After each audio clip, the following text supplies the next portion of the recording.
मुल्क भर की तरह आज ज़िला पुंछ में भी बैनुल-अक़वामी योगा दिन जिसको 10वां अंतर्राष्ट्रीय योगा दिवस के नाम से जाना जाता है, सेलिब्रेट किया गया है। यहाँ पे ज़िला इंतज़ामिया की जानिब से जिस तरह से पहले से ही इस योगा दिन की मुनासबत से इंतज़ामात और बंदोबस्त को यकीनी बनाया गया था। तो इस दिन को जो है इतनी अहमियत दी गई है जो बैनुल-अक़वामी सतह पर यानी कि अंतर्राष्ट्रीय दिवस इसको करार दिया गया है। ये क्यों आखिर इसमें ऐसी क्या ख़ासियत है और ख़ास करके इस दिन को मनाने के लिए जहाँ साल में 1 दिन मुकर्रर किया गया है, क्या इसी दिन इसको मनाना जो है वो लाज़मी है या इसके लिए रोज़मर्रा की जो ज़िंदगी की अहम ज़रूरियात है इसको बनाना है और ख़ास करके इसको अपनी मश्क करने के लिए क्या रोज़ाना बेसिस पे इसको मनाना चाहिए या साल में 1 मर्तबा ही इसको मना के छोड़ देना चाहिए? इन्हीं सभी चीज़ों की जानकारी हासिल करने के लिए ये योगा असल में है क्या है? इसके सही मकासद क्या हैं? क्यों ये योगा करने के लिए जो है इसको इतनी अहमियत दी गई है और ख़ास करके जो साल में 1 दिन ये योगा दिन मनाया जाता है, क्या साल में 1 दिन ही मनाना इसको लाज़मी है या रोज़मर्रा की एक आदत बनानी जो है वो लाज़मी है? इन सभी चीज़ों की जानकारी हासिल करने के लिए हमारे साथ मौजूद हैं महर्षि पुलस्त्य पुनरुत्थान समिति के संगठन को चलाने वाले जो कार्यकर्ता यानी कि जो मेंबरान हैं हमारे साथ दीपक बान जी मौजूद हैं। उन्हीं से जानने की कोशिश करेंगे कि हकीकी मायनों में ये योगा है क्या है और किस तरीके से ये योगा हमें करना चाहिए और ख़ास करके साल में जो ये योगा दिवस मनाया जाता है यानी कि योगा दिन जो मनाया गया है, क्या इसी तक यहाँ पे ये महदूद रखना चाहिए या इससे बढ़कर जो है हमें रोज़मर्रा की इसे आदत बनानी है? जी सर, सबसे पहले बहुत-बहुत शुक्रिया आपका हमारे साथ जुड़ने के लिए।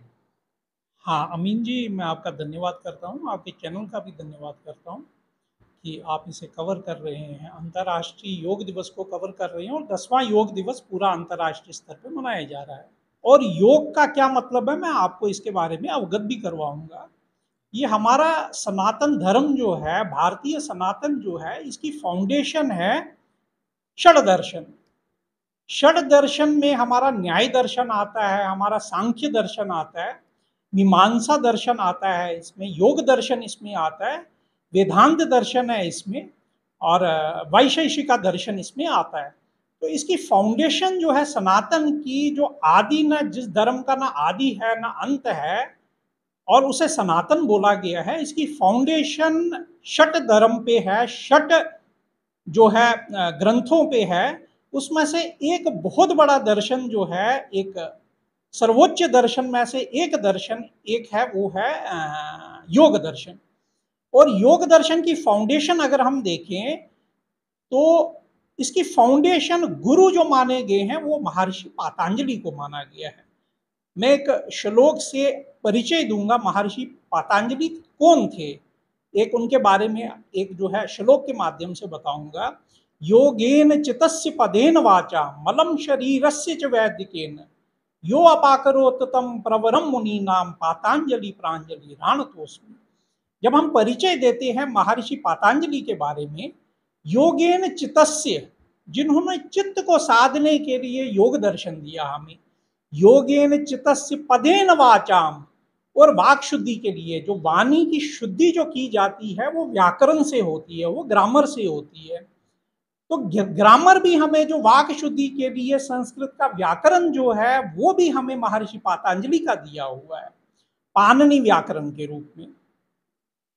योगेन चित्तस्य पदेन वाचाम मलम शरीरस्य च वैदिकेन, वो शरीर का मल दूर करने के लिए जो वैद्यता दी गई है, इसका मतलब हो गया जो आयुर्वेद दिया गया है उसकी रचना भी कहीं ना कहीं हमारे जो है महर्षि पातंजलि को ही समर्पित किया गया है।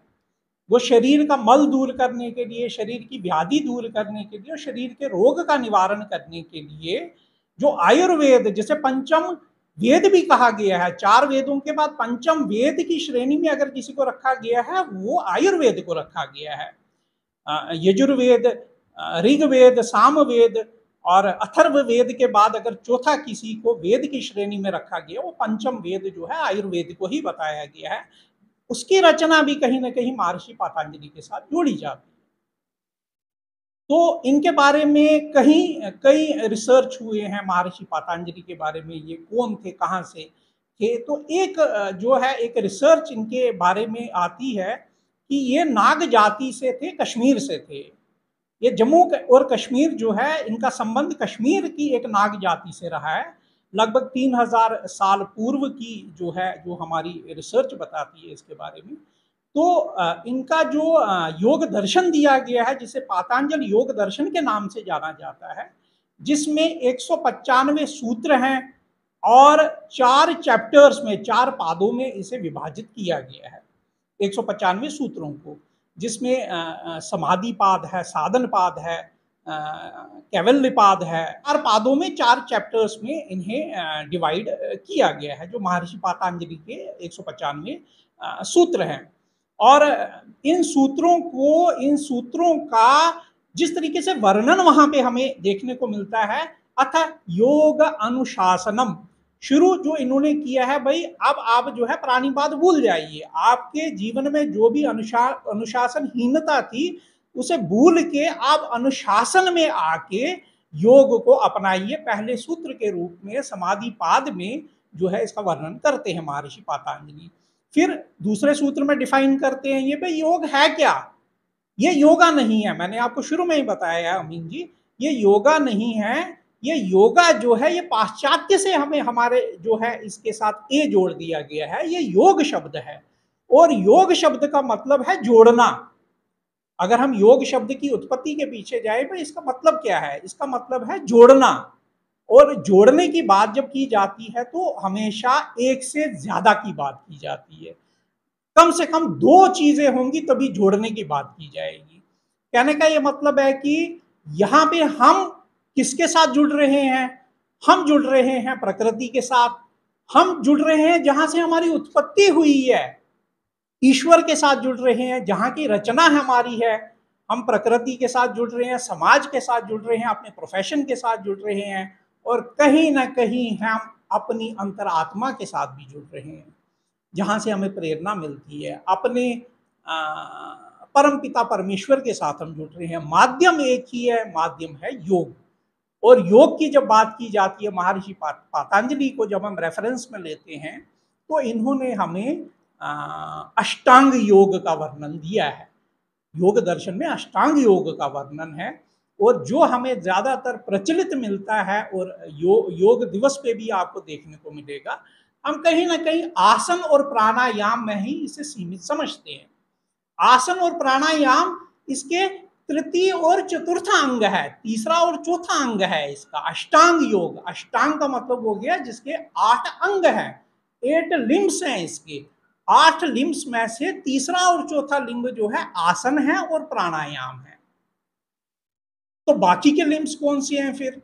ये यम नियम से शुरू होता है। यम नियम आसन प्राणायाम प्रत्याहार धारणा ध्यान और समाधि। कहने का ये मतलब है पहले 5 अंग जो है, पहले 4 अंग मैं बताता हूं आपको, वो है बहिरंग साधना की। बहिरंग साधना मतलब हो गया है आप अंदर की दृष्टि न करके अब बाहर की तरफ जो है देख के, व्यवहार को देख के, प्रकृति को देख के आप अपनी साधना करते हैं, जिसमें पहले 4 अंग हैं, जिसमें यम नियम आसन और प्राणायाम। फिर प्रत्याहार जो है ब्रिज का काम करता है, जो बहिरंग साधना और अंतरंग साधना को जो है वो जोड़ता है, दैट मीन ब्रिज का काम करता है। तो फिर अंतरंग साधना शुरू होती है धारणा ध्यान और समाधि से। तो योग के सारे अंग मिला के ये अष्टांग योग का वर्णन महर्षि पातंजलि ने योग दर्शन में 195 सूत्रों में बताया है। और इसका वर्णन, अष्टांग योग का वर्णन जो अगर कहीं हमें मिलता है वो साधन पाद में हमें कहीं जाके इसका वर्णन देखने को मिलता है, और एक एक ब्रीफ किया गया है वहां पे। भाई जैसे यम है क्या, तो यम को डिफाइन फर्दर किया है, अहिंसा सत्य अस्तेय ब्रह्मचार्य अपरिग्रह यमा। तो फिर नियम की बात की गई है, शौच संतोष तपस्वाध्याय ईश्वर प्रणिधानानि नियम। कहने का ये मतलब है यम जो है ये 5 प्रकार के बताए गए हैं, जिससे हम बाहर की स्वच्छता करते हैं, और अंतरंग स्वच्छता जो है वो नियम के माध्यम से होती है, जहां पे शौच सबसे पहले है, स्वच्छता सबसे पहले। और स्वच्छता किसकी की जाती है? स्वच्छता मनसा वाचा कर्मणा, मन से भी स्वच्छ होना है, वाणी से भी स्वच्छ होना है, और कर्म से भी, दैट मीन कर्म प्रदान भी है, और वाणी से भी और मन से भी। मान लीजिए हमने स्वच्छता वाणी की नहीं की, हमारी भाव जो है अंदर के वो कहीं गलत भाव है, वो अच्छे भाव नहीं हैं और वाणी हमारी स्वच्छ है, तो वो स्वच्छता नहीं मानी जाएगी। तो ये बहुत बड़ी साधना है और ईश्वर प्राप्ति का एक साधन बताया गया है, और प्रैक्टिकल थ्योरी दोनों एस्पेक्ट्स हैं। और महर्षि पातंजलि ने जिस टाइम वर्णन किया है इसका इसका वर्णन करते हुए वो ज़्यादा डिटेल में नहीं गए हैं। उनका सारा का सादा दर्शन शास्त्र है। पर कौन से आसन की, जैसे आसन है, आसन उन्होंने जो है डिफाइन किया है स्थिर सुखम आसनम। भाई स्थिरता से बैठिए, आप स्टेबल होके बैठिए और सुखपूर्वक बैठिए, तो आसन हो गया है। इन्होंने वहीं पे खत्म कर दिया। भाई आसन कितने प्रकार के हैं, किस तरीके से आसन करने हैं, उसका वर्णन नहीं किया है उन्होंने अपने योग दर्शन में। उसका वर्णन फिर हमें कहाँ पे मिलता है, जो हम टीवी पे देखते हैं, टीवी में देखने को मिलता है हमें। भाई आसन जो है, कहीं पे मयूर आसन बोला गया है, कहीं पे ध्यानात्मक आसन बताए गए हैं, कहीं स्थिरता के आसन, खड़े होके आसन, लेटे हुए, कई प्रकार के आसनों का वर्णन हमें देखो टीवी पे। बाबा रामदेव जी को हम देखते हैं, कई प्रकार के आसन हमें देखने को। इसका वर्णन यहाँ पे नहीं है। इन सूत्रों में 195 सूत्रों में हमें आसनों का वर्णन नहीं मिलता है। आसनों का वर्णन हमें कहाँ मिलता है, वो हमें हठ योग में आके देखने को मिलता है। हठ योग का वर्णन जो है महर्षि घेरंड ने घेरंड संहिता में किया हुआ है, जिसमें आसनों का वर्णन है, मुद्रा बंध का वर्णन है, प्राणायाम का वर्णन है, धारणा ध्यान समाधि का वर्णन है वहां पे, नाद का वर्णन है वहां पे, मुद्रा बंध का वर्णन है। तो वहां पे आसनों के प्रकार बताए गए हैं, 32 आसन 25 आसन बताए गए हैं। फिर स्वात्मा राम जी का हठ योग प्रदीपिका में वर्णन मिलता है, वहां पे हमें जो है कुंभक के बारे में बताया गया। कुंभक जो है ये प्रायवाची है प्राणायाम का, प्राणायाम को कुंभक भी बोला जाता है। अष्ट कुंभक का वर्णन वहां पे देखने को मिलता है हमें। अष्ट कुंभक का मतलब हो गया 8 तरीके के कुंभक, 8 तरीके के प्राणायाम बताए गए हैं, और उनसे क्या फायदे होंगे, क्या लाभ होंगे, आध्यात्मिक लाभ क्या होंगे, शारीरिक लाभ क्या होंगे, इनकी ब्रीफिंग, डिटेल्ड ब्रीफिंग अगर कहीं मिलती है, वो हमें हिरण्य संहिता में देखने को मिलती है, और स्वात्मा राम जी के योग दर्शन में हमें देखने को, इसमें स्वात्मा राम जी के जो है हठ प्रदीपिका में हमें देखने को मिलता है। और जिस टाइम हम बताते हैं भाई ये इसकी उत्पत्ति क्या महर्षि पातंजलि ने ही की है या इससे पहले भी था, तो मैं आपको एक जो है श्लोक बताता हूं हठ योग का। श्री आदिनाथाय नमो अस्तु तस्मै येनोपदिष्टा हठ योग विद्या विभ्राजते प्रोन्त राजयोगम आरोढ़ मिच्छोरदि रोहिणी। इसका मतलब ये हो गया है, उन सर्वशक्तिमान आदिनाथ को नमस्कार है। यहाँ पे आदिनाथ की बात की गई है, यहाँ पे बात कहीं पे भी महर्षि पातंजलि की नहीं हुई है। आदिनाथ, आदिनाथ का मतलब हो गया भगवान शिव की बात की गई है यहाँ पे। उन सर्वशक्तिमान आदिनाथ को नमस्कार है जिन्होंने हठ योग विद्या की शिक्षा दी। तो हठ योग की शिक्षा किन्होंने दी है?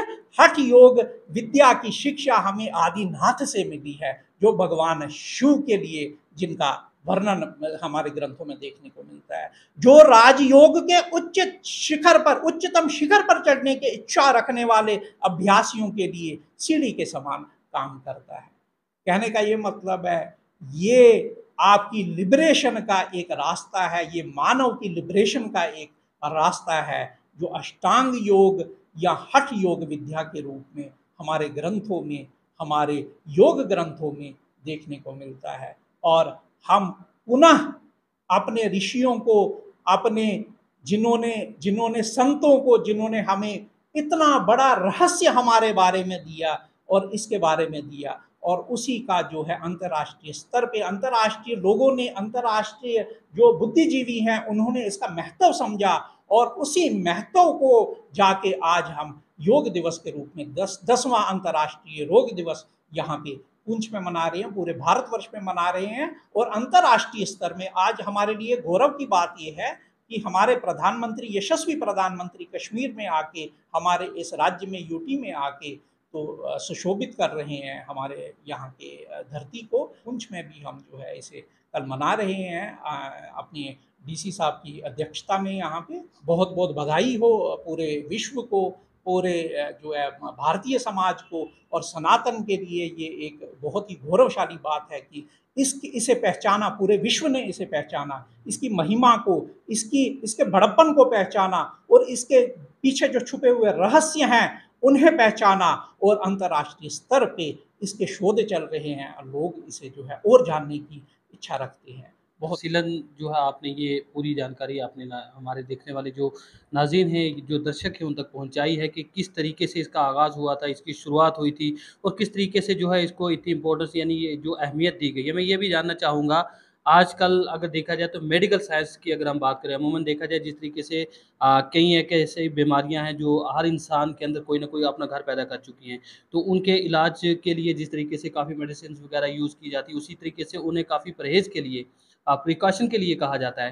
तो उसको लेकर मेडिकल साइंस इस योगा को लेकर कितनी जो है इसको अहमियत दे रही है और ख़ास करके अमूमन हम देखते हैं कि जहाँ डॉक्टरों की तरफ से ये कहा जाता है कि आपको जो ज़्यादा सैर वगैरह करनी है या किस तरीके से आपको जो है ये प्रिकॉशन इस्तेमाल करने हैं, आपको ज़्यादा जो है बैठना नहीं, वर्जिश करनी है, काम करना है जिससे आप हेल्थी फिट रहें, उसी से अपनी बीमारी दूर। मैं जानना चाहूँगा कि जो आजकल ये मेडिकल साइंस है, मेडिकल साइंस इस योग को ख़ास करके जैसे कि आपने कहा कि योगा नहीं बल्कि ये योग है। इसको मेडिकल साइंस किस नज़रिए से देखती है? हमारे यहाँ जो है भाई इंसान की जिस टाइम उत्पत्ति हुई, इंसान की उत्पत्ति करोड़ों वर्ष पुराना इतिहास है इंसान का इस धरती के ऊपर। और हमें मालूम है जिस टाइम इंसान की उत्पत्ति हुई तो रोग भी साथ में ही आए और रोग जब साथ में आए शायद डॉक्टर साथ में नहीं आया था। डॉक्टर कहीं उसके बाद जो है शारीरिक विज्ञान सामने आया। पर एक डॉक्टर साथ में आया था उस टाइम, उसे नेचुरोपैथिस्ट बोलते हैं। वो नेचुरोपैथिस्ट जो है उसकी उत्पत्ति इंसान के साथ ही हुई। दैट मीन्स नेचुरोपैथिस्ट वो है कि प्रकृति ने हमें ये शरीर दिया है, ये हमें जो है पंचभौतिक शरीर दिया है और पंचकोशी शरीर दिया है और इस पंचभौतिक शरीर जो है ये पंचतंत्रों का बना हुआ शरीर जो है इसमें रोग भी आएगा। और डॉक्टर कौन है? डॉक्टर प्रकृति ही है इसकी रोग भी अगर प्रकृति से आते हैं तो इसका निवारण भी प्रकृति ही करती है। मान लीजिए शरीर के अंदर अगर कोई रोग आ जाता है तो शरीर का इम्यून सिस्टम जो है ऑटोमेटिकली ट्रिगर हो जाता है, ऑटोमेटिकली एक्टिव हो जाता है और कहीं ना कहीं जाके वो अपना काम करना शुरू कर देता है। तापमान आपका बढ़ जाता है, मान लीजिए हमने कुछ गलत खा लिया है, किसी वजह से हमने जो है अप्राकृतिक भोजन ले लिया है, ऐसा अप्राकृतिक भोजन ले लिया भाई वो उसमें थोड़ा सा खराब हो गया है, गर्मी का सीजन है, किसी वजह से दिक्कत पैदा हो गई उसमें और हमने अनजाने में ले लिया उस भोजन को, तो प्रकृति अपना काम करना शुरू कर देती है, हमारा पेट खराब कर देगी। तो पेट खराब करने का मतलब है हमारी पाचन क्रिया जो है, हमारी पाचन तंत्र जो है हमारा शरीर का, वो उसे पचा नहीं पाएगा, या तो वॉमिट हो जाएगा या तो वमन करके वो बाहर आएगा जिसे शरीर एक्सेप्ट नहीं कर रहा है, या फिर लूज मोशन से वो बाहर आ जाएगा। हमारे शरीर के अंदर जो है 4 ऐसे द्वार जो ईश्वर ने बनाए हैं जहां से हमारा जितना मल है, जो शरीर के अंदर टॉक्सिन्स पैदा होते हैं, जो अवयव पैदा होती हैं, जो शरीर के अंदर जरूरी नहीं है, जो शरीर चाहता है भाई शरीर के बाहर जो है उसका विसर्जन किया जाए, तो वो जो है 4 माध्यम से बाहर आता है। पसीने के रूप में बाहर आता है, वायु के रूप में बाहर आता है, जो हम श्वास लेते हैं, इनहेल एक्सहेल करते, एक्सहेल के रूप में बाहर आता है। कई बार हमारी सांस से बदबू आती है, तो वो कहीं ना कहीं शरीर में अनचाहे तत्व होते हैं, जो टॉक्सिन्स होते हैं शरीर के अंदर, वो कहीं ना कहीं बाहर आ रहे होते हैं, या फिर मल और मूत्र के रूप में बाहर आते हैं। जब इनमें बाधा पैदा होती है तो वहां जाके फिर हमें दिक्कत होती है, फिर हमें डॉक्टर की जरूरत पड़ती है। दैट मीन्स हमारा इम्यून सिस्टम प्रॉपरली काम नहीं करता है।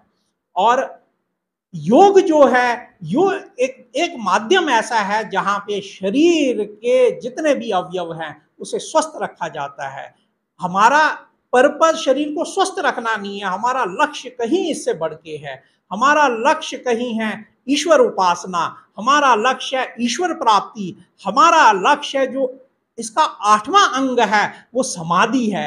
समाधि मतलब ये है कि हम लिबरेट अपने आप को कर गए हैं। हमारे शरीर के अंदर जो पुरुष बैठा हुआ है, जो परमात्मा का एक हमारे अंदर बिठाया हुआ जीवात्मा है, उस जीव आत्मा को शरीर के अंदर बंद किया गया है, कैद किया गया है, उसे ऐसा एटमॉस्फेयर दिया गया है प्रकृति के द्वारा कि वो शरीर के अंदर रह पाए, और शरीर के अंदर तभी रह पाता है जब उसे स्वस्थ शरीर मिलेगा। यह हमारी ड्यूटी है, यह हमारी मौलिक ड्यूटी है, यह हमारी आत्मिक ड्यूटी है, और यह हमारी सैद्धांतिक और ईश्वरीय ड्यूटी भी है।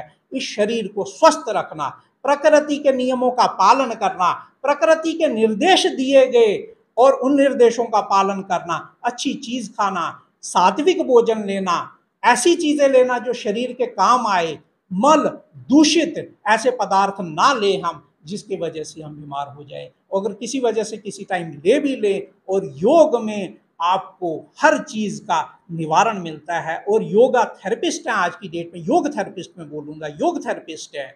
और योग में आपको जो है कॉम्प्लीमेंट्री थेरेपीज में भी योग को आज की डेट में डॉक्टरी साइंस में, मेडिकल साइंस में इसे उपयोगी माना गया है, और ये प्रचलित है हर समाज के अंदर। आयुष मंत्रालय में आपको जो है योग एक अलग विभाग वहां पे देखने को मिलता है। एक बात ज़रूर जानना चाहूँगा, जिस तरीके से शायद हमारे देखने वाले जो दर्शक हैं, जो नाज़रीन हैं, उन तक ये बात वो ना जानते हो, लेकिन हम बखूबी तरीके से ये बात जानते हैं कि आप जो है ज़ाती तौर पर इसमें बड़ी दिलचस्पी रखते हैं। और अमूमन हमने कई आपके ऐसे फ़ोटोग्राफ्स भी देखे हैं, जिस तरीके से आपकी जो एज है वो भी काफ़ी, अगर एज लिमिट देखी जाए, उसके हिसाब से आप इतना हेल्थी फिट है। आपका इसमें ज़ाती लगाव कब से हुआ? किस तरीके से आपका ये रुझान जो है इस तरफ बढ़ा है, और इतने हेल्थी आप कैसे? ये लगभग 20-25 साल पुरानी बात है, जब मैं पहली बार संपर्क में आया योग के। साउथ में था उस टाइम में, साउथ इंडिया में था, दक्षिण भारत में उस टाइम मेरा जो है वहाँ पे पोस्टिंग थी। तो उस टाइम जो है फर्स्ट टाइम मैंने योग को देखा, और योग का प्रचलन काफ़ी है वहाँ पे, आज तो वैश्विक स्तर पे योग का प्रचलन है। तो वहाँ पे एक डॉक्टर के संपर्क में आया था मैं, और बीमारी लगी रहती है भाई, मौसम के हिसाब से या आपके दूषित खाने की वजह से या कहीं भी कारण हो जाते हैं। तो बार-बार जाने के बाद, तो उसके बाद जो है मेरा संपर्क होने के बाद जो है, उन्होंने मेरे को इंट्रोड्यूस करवाया योग से, और मेरे को मालूम नहीं था भाई है क्या। उस टाइम बाबा रामदेव जी ने इतना प्रचलित नहीं किया था इसे, जो है ज़्यादा लोग जानते नहीं थे इसके बारे में। तो मैंने देखा भाई, अटेंड की क्लासेस, तो उसके बाद जो है महीना भर कोई पेड सेशंस थे, तो देखा, मैंने कहा भाई मज़ा आ रहा है, अच्छा है, ठीक है। आसन और प्राणायाम करवाए उनने वहाँ पे। महीने के बाद घर पे करना शुरू किया, फिर धीरे-धीरे मेरा जो है इंटरेस्ट इसमें रहा। और फिर जब मेरा इंटरेस्ट बढ़ता गया इसमें, एक समय ऐसा आया, मैंने कहा नहीं भाई, जो हमारे मूल ग्रंथ है इसकी उत्पत्ति कहाँ से हुई है, इसका मतलब क्या है, तो इसे जानने की मेरी इच्छा पैदा हुई। तो फिर मैंने फॉर्मल स्टडीज़ इसमें की है, मैंने मास्टर्स कंप्लीट किया है इसमें। मास्टर इन योग हूँ मैं, एमए योग 2 साल का प्रोग्राम उत्तराखंड ओपन यूनिवर्सिटी करवाती है, जिसमें हमारे 4 सेमेस्टर होते हैं। तो योग पे जितने भी हमारे जो है वहाँ पे कोर्सेज़ हैं, और जितनी भी हमारी जो है पेपर्स हैं, वो हमने क्वालिफ़ाई किए हुए हैं। फिर वर्कशॉप होती है वहाँ पे, सेकंड और फोर्थ सेमेस्टर में वर्कशॉप हमने वो की हुई हैं अटेंड, 10-10 दिन की वो वर्कशॉप्स में। तो जहाँ पे हमें प्रैक्टिकल सेशंस करवाए जाते हैं। उसके बाद हमारे जो है जो कोर्सेज में रहता है, हमारे प्रैक्टिकल एग्ज़ाम्स होते हैं, फिर थ्योरी पेपर्स होते हैं, फिर वाइवा होते हैं। तो लगभग 2 साल पहले मैंने जो है अपना योग, एमए योग जो है कंप्लीट किया। उसके बाद मैंने, क्योंकि रुचि थी इस सब्जेक्ट में, इस फील्ड में, तो फिर मैंने डीएनवाईएस का जो है टेकअप किया कोर्स। ये डॉक्टरेट का एक कोर्स है जो 3.5 साल का है। तो इसमें 2 साल के प्रोग्राम मैंने कंप्लीट कर दिए हैं। फर्स्ट ईयर कंप्लीट है मेरा, सेकंड ईयर कंप्लीट है मेरा, थर्ड ईयर मेरा दिसंबर में होने वाला है। ये नेचुरोपैथी एंड योगिक साइंस का कोर्स है। तो जिसके 6 महीने का इंटर्नशिप करने के बाद नेक्स्ट ईयर में मैं प्रैक्टिस के लिए जा सकता हूँ, और practice as a yoga therapist, योग थेरेपिस्ट, या फिर जो है प्राकृतिक चिकित्सा के थेरेपिस्ट के रूप में कार्य किया जा सकता है। इसके पीछे मेरा जो है निजी जो मेरा इंटरेस्ट है, वो कहीं जो है कमर्शियल नहीं है। ये मानव की सेवा है, और ईश्वर की बनाई हुई इस सृष्टि को अगर सेवा रूप में देखें, तो मुझे लगता है कि बहुत कुछ करने को है। पीड़ा बहुत है, रोग बहुत है, और मुझे लगता है शारीरिक रोग से ज़्यादा मानसिक रोग से हम पीड़ित हैं। और उसका निवारण अगर कहीं हमें देखने को मिलता है, वो हमें इसी सब्जेक्ट में देखने को मिलेगा। भान साहब, आपने अपना कीमती समय दिया है, तो आखिर में एक बात ज़रूर जानना चाहूँगा। मैं जानना चाहूँगा जिस तरीके से आपका रुझान इस तरफ बढ़ा और आप आज भी जो है जिस तरीके से योग में सबसे ज़्यादा अपना इंटरेस्ट ले रहे हैं, मैं जानना चाहूँगा आप क्या फ़ील कर रहे हैं? और ख़ास करके हमारे जो देखने वाले हमारे जो नौजवान हैं, आजकल हमने अमूमन देखा कि हमारे नौजवान जो है बुरी वबा में जो है काफ़ी मुलव्वस हो रहे हैं। उसी के साथ-साथ हमारे कई ऐसे बुज़ुर्ग हैं, कोई कहता है मेरे घुटने में दर्द है, कोई कहता है मेरी कमर में दर्द है, कोई कहता है मुझे गैस प्रॉब्लम है, कोई कहता है मुझे डिप्रेशन है। लेकिन जिस तरह से हम आपको देख रहे हैं, देखकर मुझे नहीं लगता कि कोई एक बीमारी भी जो आपकी तरफ कुछ ऐसा आपको छूने के लिए राज़ी हो, क्योंकि बीमारियों को भी लगता है कि यहाँ पे हमें कुछ नहीं मिलने वाला है। क्या इम्पोर्टेंट मैसेज आज के इस योग दिवस के मौका पर जो है इतनी इम्पोर्टेंट बातें आपने की हैं, तो क्या इम्पोर्टेंट ऐसा मैसेज आप इस जनता के लिए, इस अवाम के लिए देना चाहेंगे जिसकी वजह से उनकी बीमारियाँ भी दूर हो जाएँ और वो भी आपकी तरह हेल्थी रहें? करिए रोग और रहिए निरोग, यही एक लक्ष्य भी है आज का, ये जो अंतर्राष्ट्रीय हमारा 10वां योग दिवस हम मना रहे हैं। और योग से जुड़ने के बाद दामन थामिए, हाथ थामिए इसका, और ये गारंटीड है कि ये हर प्रकार की बीमारी से आपकी रक्षा करेगा, दूर रखेगा, और आध्यात्मिक लेवल पे आपका दिन प्रतिदिन जो है स्तर बढ़ेगा, और जो है दिन दुगनी रात चौगनी आप जो है प्रगति करेंगे, प्रगति के पथ पे होंगे, अपने आध्यात्मिक लेवल पे, अपने सामाजिक जो बॉन्डिंग है आप उसे जो है और ज़्यादा अच्छा करेंगे, और पारिवारिक बॉन्डिंग बॉन्डिंग आपकी जो है पारिवारिक रिलेशन है वो अच्छे होंगे, और कहीं ना कहीं आपको जो है एक प्रेरणा मिलेगी प्रकृति से जुड़ने का, ईश्वर से जुड़ने का, अपने आप से जुड़ने का, अहम ब्रह्मास्मि से जुड़ने का, जो हमारे आदि गुरु ने हमें जो है सिखाया है। इसके बारे में हमारे वेदों में, हमारे ग्रंथों में, हमारे मूल ग्रंथों में जिसका वर्णन देखने को मिलता है हमें। अगर आपने अपने आप को समझना है, अपने आप को जानना है, तो आपको इसका हाथ पकड़ना पड़ेगा। ये 8 सीढ़ी का ग्रंथ जो है आपको कहीं से कहीं लेके जाएगा, और मेरा संदेश यही है कि आप एक बारी जुड़िए तो सही इससे, इसे खाली आसन और प्राणायाम के रूप में मत देखिए, कहीं जाके इससे आगे भी बढ़िए और समझिए आप ये ग्रंथ कितना ब्यूटीफुल तरीके से हमें जो है अपने ऋषि मुनियों ने तपस्या करके और जो है ईश्वर उपासना करते हुए जो है हमें दिया है। तो आपका बहुत बहुत धन्यवाद जो है, आप इस अंतर्राष्ट्रीय योग दिवस को कवर कर रहे हैं और समाज को जो है हमारे माध्यम से एक प्रेरणा भी दे रहे हैं। जी, भान साहब, आपका बहुत-बहुत शुक्रिया। आपने अपना कीमती समय निकाला और खूबसूरत अंदाज़ में जिस तरीके से इस योग दिवस के मुतालिक जितनी भी अहम मालूमात हैं, जो भी जानकारियाँ हैं, वो हमारे देखने वाले जो दर्शक हैं, जो नाज़रीन हैं, उन तक पहुँचाई। आपका बहुत-बहुत शुक्रिया। बहुत बहुत धन्यवाद, बहुत बहुत धन्यवाद आपका। तो नाज़रीन, ये थे हमारे साथ महर्षि पुलस्त्य पुनरुत्थान समिति एक संगठन है, उसको भी ये चला रहे हैं दीपक भान। जिस तरह से इनकी जानिब से यहाँ पुंछ में काफ़ी ऐसे कार्य जिनको हिंदी में बोलते हैं, यानी कि ऐसे काम-काज किए गए हैं जिनकी जितनी भी सराहना की जाए, जितना भी उनको एप्रिशिएट किया जाए वो कम है, क्योंकि हम इस बात को बखूबी तरीके से जानते हैं, जहाँ कहीं अगर किसी भी मज़ाहिब के कोई त्यौहार हो, चाहे ईद की बात की जाए, चाहे उर्स हो, उसी के साथ-साथ यहाँ पे जो अमरनाथ यात्रा की बात किया जाए, तो हर मकामात पर जो है इनका संगठन महर्षि पुलस्त्य पुनरुत्थान समिति जो है वो बढ़-चढ़ कर अपने अहम किरदार को अदा करता है। तो उसी के साथ-साथ जिस तरह से आज इनके साथ हमारा जो अहम मौज़ू था, हम देख रहे हैं कि मुल्क भर में आज 10वां बैनुल अक़वामी योगा दिन, यानी कि जिसको अंतर्राष्ट्रीय 10वां योग दिवस के नाम से जाना जाता है, वो मनाया जा रहा है। और इसको मनाने के लिए जिस तरीके से हमारे हिंदुस्तान के वज़ीर-ए-आज़म नरेंद्र मोदी बज़ाते खुद जम्मू कश्मीर में पहुँचे हुए हैं और बराह रास्त जो है अवाम से उन्होंने इस योग दिवस में हिस्सा लिया और अवाम से इस दिन के मुतालिक जितनी भी अहम मालूमात हैं, जो जानकारियाँ हैं, मुबारकबाद देते हुए वो अवाम तक पहुँचाई हैं, तो यकीनन ये हमारे लिए काबिल फ़ख्र की बात है। इसी के साथ-साथ जिस तरीके से इन्होंने पूरी तफ़सीलन बताया कि इस दिन को इतनी अहमियत क्यों दी गई है, ये दिन कहाँ से इसका आगाज़ हुआ था। तो कुल मिलाकर जितनी भी बातें यहाँ पे सामने आई हैं, उनको देखकर ये अंदाज़ा लगाया जा सकता है कि जितने भी मज़ाहिब हैं, चाहे वो हिंदू मज़हब की बात करें, मुस्लिम मज़हब की बात करें, सिख मज़हब की बात करें या ईसाई मज़हब की बात करें, हर मज़हब में कोई न कोई ऐसा सबक ज़रूर दिया गया है जो जिस तरीके से बताया गया उसका बताने का अंदाज़ अलग है, लेकिन हकीकी मायनों में वो सभी के लिए एक जैसा है। यानी कि जिस तरह से इन्होंने बताया कि योग दिवस किस तरह से इसका आगाज़ हुआ, कितने जो पुराने ऋषि-मुनि हुआ करते थे, किस तरह से उन्होंने इसको अपना एक रवैया बनाया हुआ था। उसी तरह से अगर हम मुस्लिम मज़हब की बात करें तो यहाँ पे भी आप देखें कि हमारे लिए भी पहले से ही अहकामात जारी किए गए हैं। हम देखें 5 वक़्त जब हम नमाज़ पढ़ते हैं तो उसको भी योगा ही कहा जाता है। आप देखें डॉक्टरों की तरफ से ये कहा जाता है कि आप जितनी एक्सरसाइज़ करेंगे हर बीमारी से आप दूर रहेंगे। अमूमन हमने देखा कि जिस तरीके से हम देखें नमाज़ के लिए जो हमें हुक्म दिया गया है, हमें काफ़ी देर तक वक़्फ़े के साथ आहिस्ता-आहिस्ता नमाज़ पढ़ने का हुक्म दिया जाता है।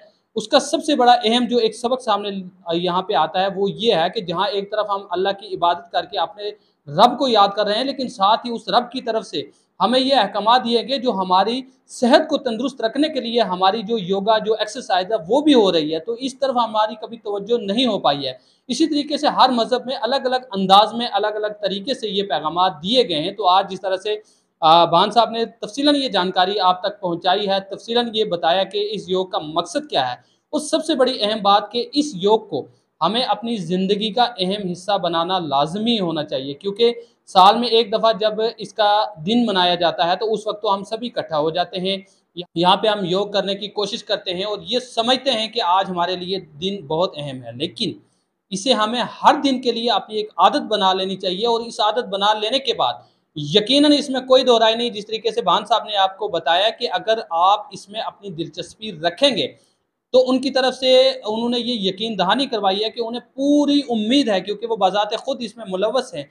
यकीनन इसमें कोई दो राय नहीं कि एक्सरसाइज़ करने से, मश्क करने से और ख़ास करके काम-काज करने से कभी इंसान बीमार नहीं पड़ता है। हमेशा इंसान के अंदर बीमारियाँ उसी वक़्त घर पैदा करती हैं, जब इंसान काम-काज छोड़ देता है, जब इंसान जो खाने-पीने का ख़ास ख़्याल नहीं रखता है और उसी के साथ-साथ अपने जिस्म के किसी भी अज़ा को, किसी भी हिस्से को जब वो हरकत करना छुड़वा देता है, तो यकीनन उसमें कई बीमारियाँ घर पैदा कर लेती हैं। तो आज जिस तरीके से इन्होंने बताया कि आप अपनी ज़िंदगी का एक अहम हिस्सा बना लें। योग में कोई ऐसी बात नहीं है कि जिसकी वजह से आप ये सोचें कि किसी मज़हब में इसकी इजाज़त दी गई है, किसी मज़हब में, ये हर मज़हब में इसकी इजाज़त दी गई है। और मेडिकल साइंस की बात की जाए तो उनकी जानिब से भी योगा करना यानी कि एक्सरसाइज़ करना, आप इसको एक सादगी से और ख़ास करके एक आसान लफ्ज़ में आप ये समझ के चलें कि एक एक्सरसाइज़ करने के लिए इसके लिए कहा जाता है और एक्सरसाइज़ करना हर एक के लिए लाज़मी है। अमूमन आप देखें सुबह-शाम कितने ऐसे बुज़ुर्ग हैं, कितने मर्द व ख़वातीन हैं जो यहाँ से सैर व तफ़रीह करने की गर्ज़ से तकरीबन 1 किलोमीटर, 1.5 किलोमीटर पैदल चलते हैं। वो किस लिए कि वो बीमारियों से महफ़ूज़ रहें और किसी न किसी बीमारी में वो मुब्तला हैं, जिसके लिए डॉक्टरों ने उन्हें सलाह-मशवरा दिया है कि वो सैर करें। लेकिन उसी तरीके से अगर इंसान अपनी ज़िंदगी का एक अहम हिस्सा इस योग को बना ले, हर दिन वो इस योग के ज़रिए अपनी एक्सरसाइज़ करे, तो यकीनन वो काफ़ी बीमारियों से महफूज़ रह सकता है। तो आज की इस ख़ुसूसी गुफ्तगू में जिस तरीके से दीपक बान जी जिन्होंने तफ़सीलन आप तक ये जानकारी पहुँचाई है, और एक बात मैं ज़रूर कहना चाहूँगा, जिस तरीके से मैंने पहले भी कहा है कि ये बज़ाते खुद जिस तरीके से इन्होंने बताया कि इनका रुझान इस योग में उस वक़्त हुआ था जब इन्हें भी कई बीमारियों की शिकायत थी, और इन्होंने अपने जो डॉक्टर थे उनके पास जब भी ये जाया करते थे, तो डॉक्टरों की सलाह-मशवरे के बाद जब उन्होंने इन्हें मशवरा दिया कि आप इसमें जो है अपना रुझान बढ़ाएँ, और रुझान बढ़ाने के बाद आज आप देख सकते हैं कि अगर हमारे जैसा कोई नौजवान 20 साल या 22 साल की एज वाला इनके साथ लाके खड़ा कर दिया जाए, तो यकीनन उसमें कोई ना कोई फ़ॉल्ट, कोई ना कोई नुक्स आपको ज़रूर नज़र आएगा, लेकिन इनमें कोई नुक्स आपको नज़र नहीं आएगा। उसकी सबसे बड़ी वजह ये है कि जिस तरीके से ये एक्सरसाइज़ करते हैं, ये योग में अपना रुझान देते हैं, ये हेल्थी भी फिट हैं, बीमारियों से भी महफूज़ है और हर चीज़ की जो केयर करते हैं। और यकीनन हर मज़हब में इस चीज़ की भी इजाज़त दी गई है कि आप जहाँ आपको ऊपर वाले ने आपको कुदरती हर चीज़ दी है, चाहे वो आँख हो, कान हो, नाक हो या जिस्मानी जितने भी अज़ा हो, अगर ऊपर वाले ने गॉड गिफ्ट यानी कि मुफ्त में आपको ये नेमत बख्शी है, तो उसकी कदर करना भी आपके लिए अहम, लाज़मी और ज़रूरी है। और यकीनन कोई भी मज़हब हो, उसमें ये लिखा गया है कि जब आपकी वफ़ात यानी कि आपकी मृत्यु हो जाएगी, तो उसके बाद आपके इस जिस्म के बारे में भी आपसे पूरा हिसाब-किताब लिया जाएगा। तो इसके लिए मेरे हिसाब से जिस तरीके से आज हमने देखा कि 10वां बैनुल अक़वामी योग दिवस यानी कि अंतर्राष्ट्रीय 10वां योग दिवस दिन यहाँ पे मनाया गया है, और किस तरह से हमने देखा कि हज़ारों की तादाद में ज़िला इंतज़ामिया के साथ सिविल सोसाइटी की जानिब से हमने काफ़ी नौजवान भी देखे, काफ़ी मर्द व ख़वातीन, बुज़ुर्ग भी देखे जिन्होंने इस योग दिवस यानी कि आज के इस दिन में का जो प्रोग्राम था इसमें हिस्सा लिया है। तो उम्मीद रखूँगा कि इस दिन को आप आज तक ही महदूद नहीं रखेंगे, बल्कि आने वाले वक़्त में इसको एक रोज़मर्रा का अहम हिस्सा बना लेंगे, ताकि आने वाले वक़्त में हर बीमारियों से खुद को भी महफूज़ रखा जा सके, और दूसरों तक जब ये पैगाम पहुँचेगा तो वो भी जब इसका इस्तेमाल करेंगे तो वो भी हार्ट बीमारी से महफूज रह पाएँगे। तो आज की इस खुसूसी गुफ्तगू में मेरे साथ बस इतना ही। अपने मेज़बान मोहम्मद अमीन को दीजिए इजाज़त। अल्लाह हाफ़िज़।